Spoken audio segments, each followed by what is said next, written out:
बर्तमान देखंतु कालिया योजना को नहीं बहुत बड़ गोटे अपडेट सामना को आछि जहाँकि माननीय मुख्यमंत्री मोहन चरण माझी ता सहित कृषि मंत्री कनक वर्धन सिंहदेव ए नहीं बहुत बड़ गोटे घोषणा करछंती।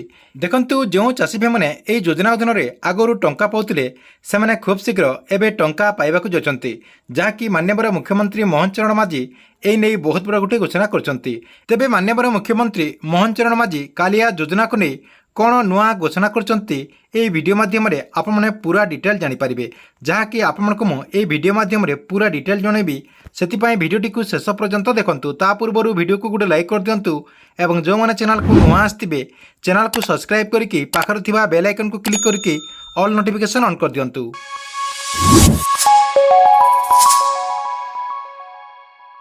वर्तमान देखंतु बहुत दिन अपेक्षा पर राज्य सरकार कालिया योजना को नहीं आज बहुत बड़ गोटे घोषणा करछंती।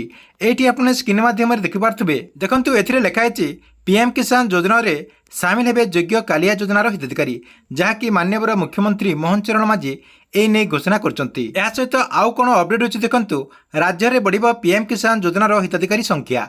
कृषि विभाग समीक्षा पर मुख्यमंत्री मोहन चरण माझी ए नहीं बड़ सूचना देछंती।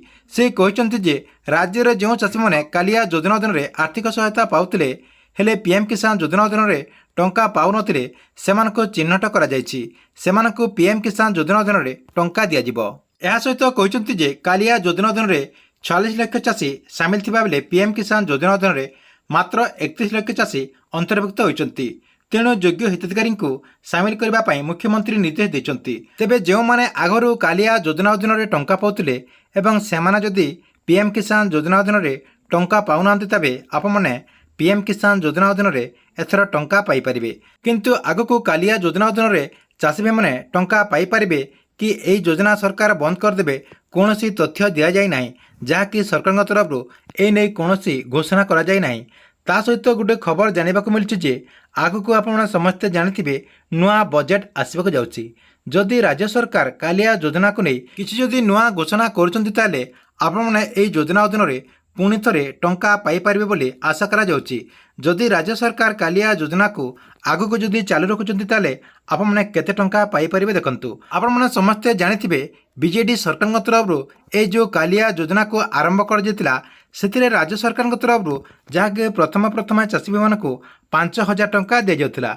जदि ए नुआ सरकार आपको यही योजना अधीन जदि टंका दौरान ताले आपने 4,000 टंका पाइपर कहीं राज्य सरकार जदि आपको राज्य सरकार यही योजना अधीन टंका दौरान ताले आपको 2,000 जगह 3,000 किंबा 4,000 टंका देवार सूचना मिली। जदि राज्य सरकार ओडिशा रे पुणी थे आपको कालिया योजना अधीन टंका देले केते टंका देले भल हेबो कमेंट बॉक्स रे निश्चय गोटे कमेंट करंतु।